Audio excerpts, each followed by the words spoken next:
Part 1. You will hear a science student inquiring about English courses at a university language centre. You now have 30 seconds to read questions 1 to 7.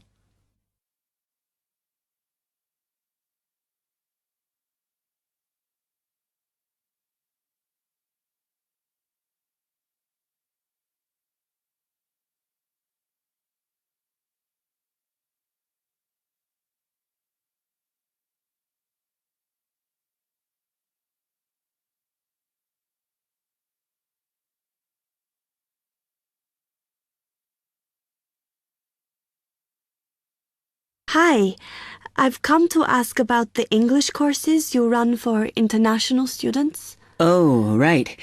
I assume you're a student at the university. Yes, I've just started. Okay. Well, we've got a range of courses. It depends what you think you need and how much. Oh. We can't run everything at the same time, though. So, for example, in this first term, we are just doing a writing course. I see. That sounds quite useful. What else is there? Some of the courses only run for single terms, and we tend to focus on what students have difficulty with. That means we don't usually do speaking courses, but next term you can do listening. Oh. That'll help you with lectures and things. Our provision is all based on what the majority of our international students need. So is everything term-based? There's nothing that you run all year? Well, let's have a look. Yes, there is a class for vocabulary and grammar every term. That's for everybody, but it's split into 3 or 4 levels. And what about in the holidays? We don't do anything during the winter or spring break. Oh. But over the summer, there's just general classes because that's what most students want. A bit of everything. Okay, quite a variety then. I'll have a think about what I really need because I haven't got much time. Do you have about 20 students in each class, the same as our science seminars? We try to keep it at about 12 and certainly not more than 15. It's important for language classes. They're very different from your normal courses. Right. And how much are the classes? The rate varies depending on how many hours you attend, but you shouldn't have to pay. Usually, the department will fund you and even sort out which classes you need. Brilliant. It would be quite useful for me to have a certificate to take back to my country. Do you put us in for exams? Yes, but we don't like them to clash with your main course exams in June, so we run them in May. Oh. That leaves you time for revision. Do I have to sign up for something now? I'm not quite sure what I want. Classes haven't quite started yet, so you've got time to decide what you do. All we insist is that you sign up before week 5. That gives you about 3 weeks to decide. Okay. You now have 15 seconds to read questions 8 to 10.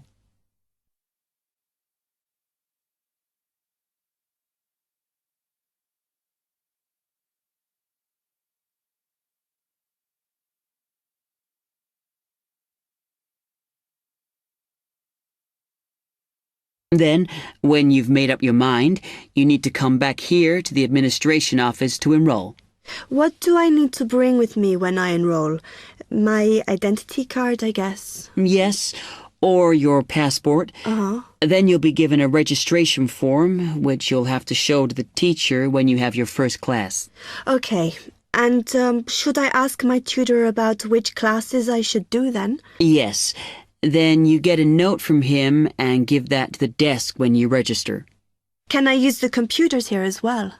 Yes, you'll be given a password when you go to your first class, so remember to bring a disk with you to save your work on, as you won't be allowed to save it on the hard drive. Okay.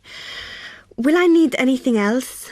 Dictionary? We've got loads of those here that you can borrow, but you'll need a notebook as we don't provide paper or files. Okay. Thanks. That is the end of Part 1. You now have half a minute to check your answers.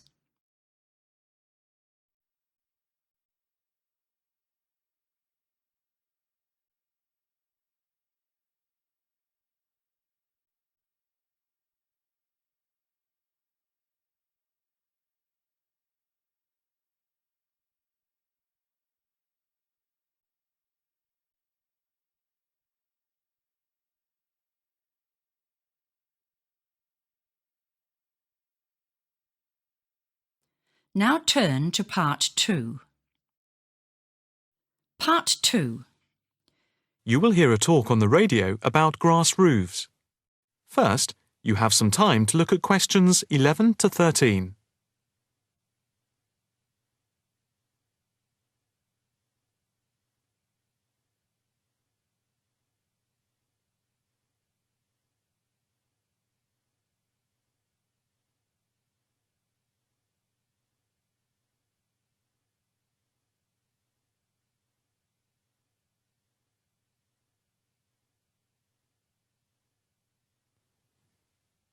Now listen carefully and answer questions 11 to 13. And now it's straight into the Eco Hotspot for today's programme. We are in fact going to look at an intriguing trend in recent years in the world of eco-friendly developments. There has been a constant stream of new green products coming onto the market for the environmentally conscious. A new departure, which I feel needs greater attention drawn to it, is the increasing interest in grass roofs. Environmentalists sing the praises of grass roofs as interest in sustainable ecological building has led to the greening of the rooftops of residential and commercial buildings around the world. And what does this type of roof consist of? Instead of tiles, which allow water to run off and create flash flooding, the roof has a waterproof underlay, which is laid over the roof deck. This waterproof layer is then covered with layers for insulation and drainage. Then, on top of the insulation and drainage layer, is added a final layer of soil or crushed stones for the plants and/or grass to grow on. The roof can be planted with wildflowers to add colour and life to your rooftop. Before you hear the rest of the talk, you have some time to look at questions 14 to 20.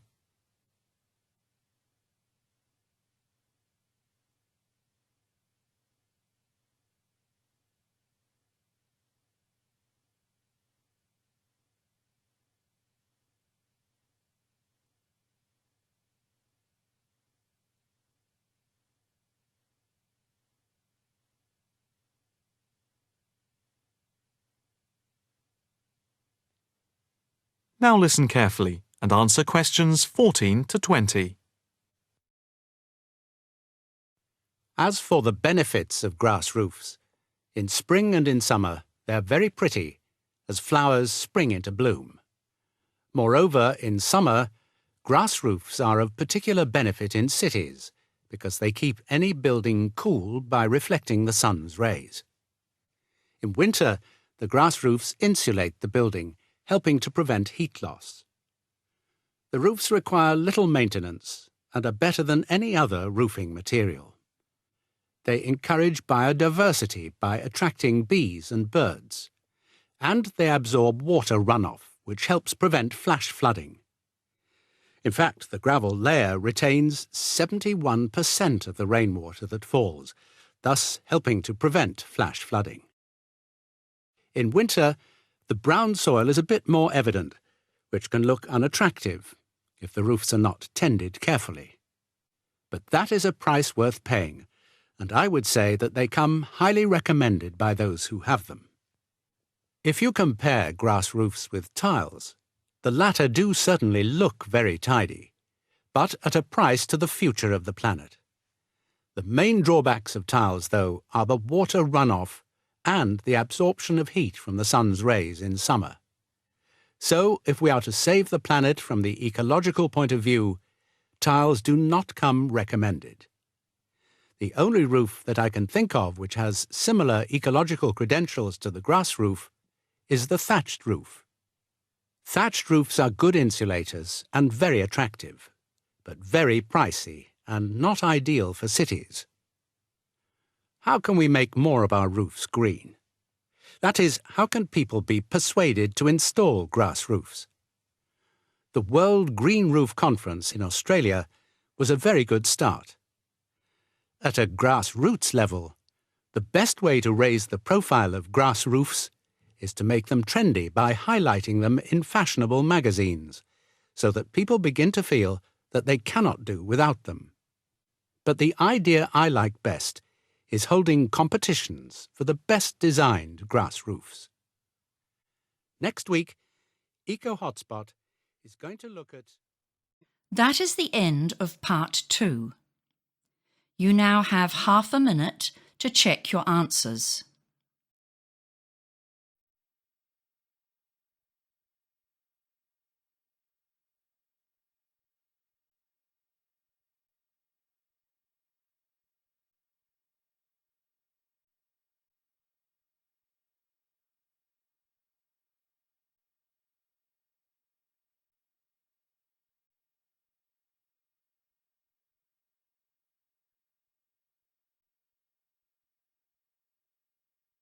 Now turn to part 3. Part 3. You will hear a conversation between an undergraduate student, David, and his tutor, Dr. Smith, about David's plans for doing a master's degree. First, you have some time to look at questions 21 to 26.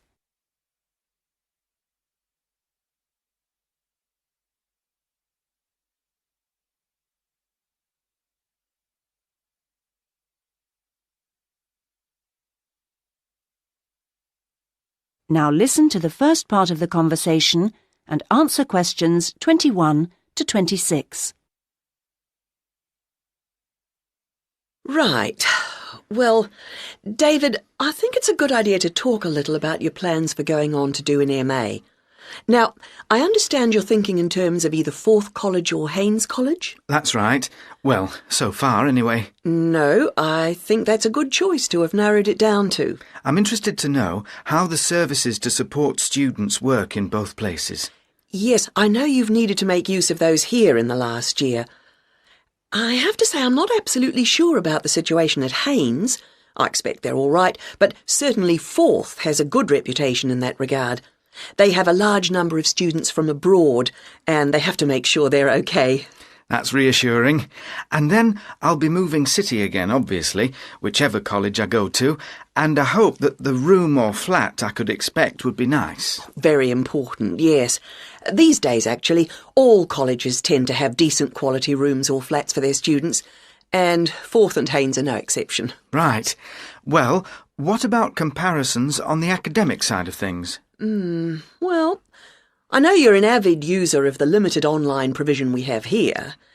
I think you'll find Haynes is about as developed, or not, as we are here, and that Forth has developed some pretty impressive stuff, which I'm sure you'd make the most of. Well, I'd certainly try. But that doesn't mean that the more traditional information sources, such as the good old-fashioned library, should be forgotten. No, of course not. While Forth has recently had a very splendid law library opened, that isn't particularly relevant for you, and I think you'd find Haynes' general university and faculty collections better suited to your needs. But that's something you could check for yourself if you visit both places. Which I'm planning to do next month. Good. Now there's the question of the lecturing staff, which is clearly going to be key to your progress. I think you'd find them adequate at Forth. There are some solid people working there, while Haynes have recently taken on some inspirational people, very cutting edge. It's a little hard to judge, though, because as a research student, it's not as if you have teaching all day, every day. No, I guess not.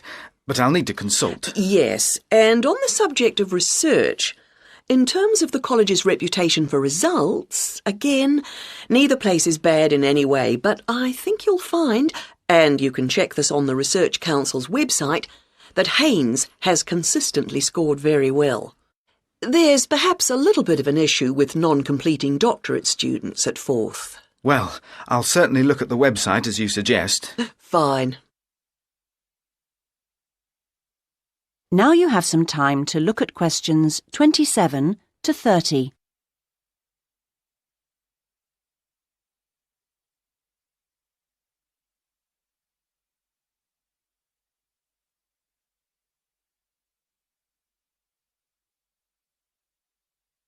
Now listen to the rest of the conversation and answer questions 27 to 30.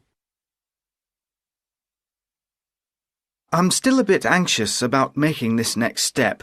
I know the level of competition is very high, especially in my area. It makes me feel rather daunted, and I wonder if in a new place I may be out on my own, if you know what I mean, compared to the sense of community here. I suppose it'll be down to my determination to succeed to get me through. Well, do remember how you felt when you arrived here. I'm sure you'll get on anywhere in the end. I hope so. And of course, you still don't know exactly where you want to end up. By the time you've completed your masters, you'll have a clearer idea of whether you want to progress to doctorate level. It's possible, I suppose, that you'll begin to see how much you might be interested in picking up some bits of lecturing earlier than that, since your area is fairly specialised, and may put you in demand sooner than you think. To establish yourself in your area of expertise, it would be sensible to think in terms of getting your stuff into one or two of the journals, converting parts of your dissertation into suitable formats for them.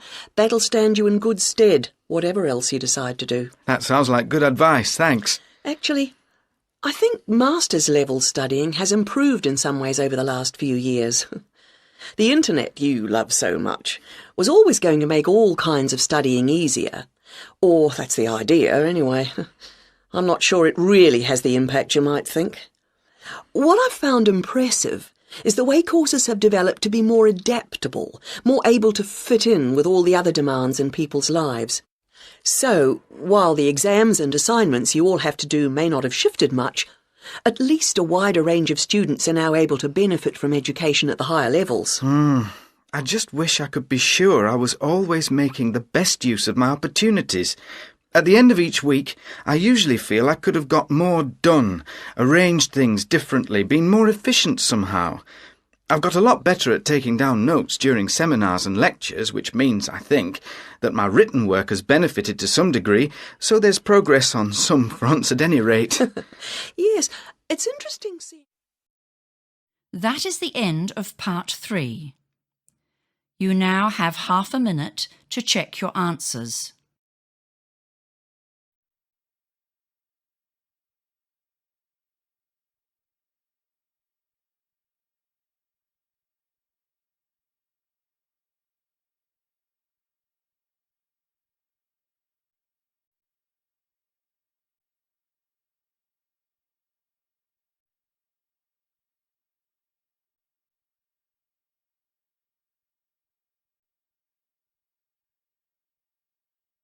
Now turn to part 4. Part 4. You will hear a presentation on writing an academic essay. First, you have some time to look at questions 31 to 40.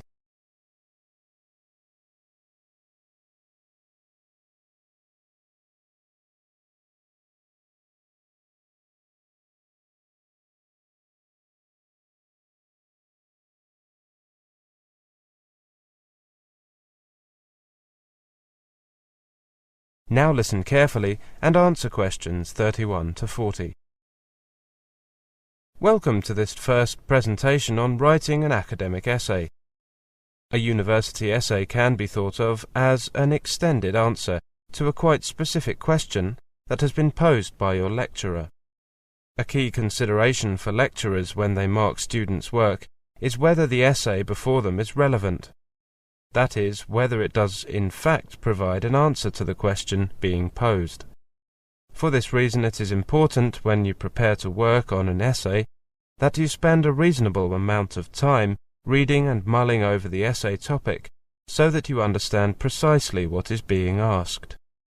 This involves identifying and thinking about key words in the topic.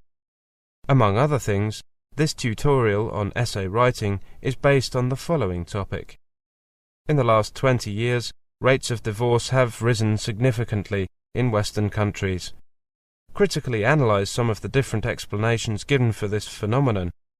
In your discussion, you should consider what implications these explanations might have for social policy. Implication is a common term. Implications can be thought of as a set of ideas that follow on in some logical sense from a preceding set of ideas. In the case of this essay, the preceding set of ideas are the explanations for rising divorce. What is required then is that students consider what social policies might follow on from each of the different explanations considered. Note that the word phenomenon refers here to rising divorce. This means that the essay will need to be concerned with explaining why divorce rates have risen. Different explanations suggest that different analysts have come up with a variety of reasons for this happening. To critically analyze means to assess the value of some entity with respect to its strengths and weaknesses. This entity may be a theory, a policy, an argument, a piece of research, etc. In the case of this essay topic, what needs to be evaluated are the different explanations given for rising divorce. This proposition is central to the essay topic. Clearly, the essay will need to be concerned in a general sense with the subject of rising divorce. It is also important to note those terms which limit the subject in some way. In this case, to a particular place, Western countries, and to a particular time, the last 20 years. I asked 3 different students, spent some time analysing the divorce essay topic. On the following 3 slides, you can read each of their interpretations of the topic. After reading each, decide whether you think it is a reasonable interpretation of the topic. This slide shows student A's analysis. This essay topic is about divorce in Western countries. I would look in detail at statistics for divorce in various countries. I would then turn to the effects of divorce, as discussed by various sociologists. I would describe the effects divorce is thought to have on parents and on children. Then I would consider what social policy solutions there are for the problems arising from divorce. Student B wrote, "For this essay, I would focus on why rates of divorce have increased in Western countries. To answer this question, I would give my own critical explanation, focusing on what I know from experience are the reasons why couples choose to divorce. I would then interview a number of divorced people I know, asking them what the reasons were for the breakdown of their marriage. I would then consider current social policies relating to divorce and find out how well the people I interview have coped since they were divorced." And this slide tells us what student C wrote. This topic states that divorce has risen in Western countries. First, I would want to find out if this is the case by looking at statistics from a number of countries.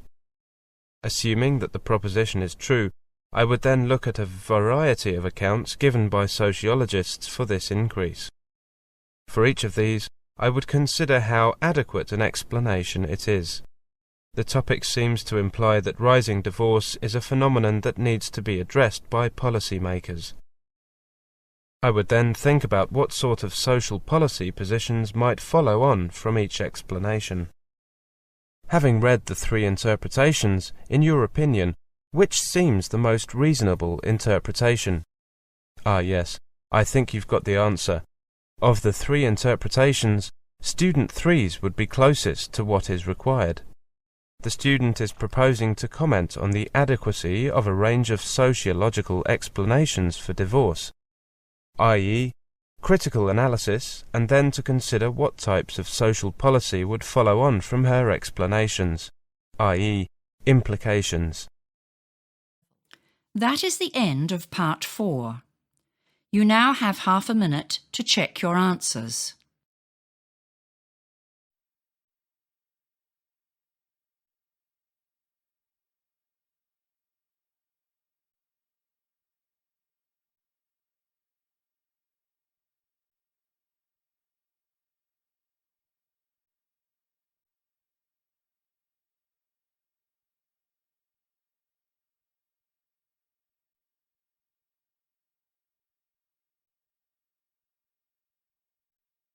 That is the end of the listening test. You now have 10 minutes to transfer your answers.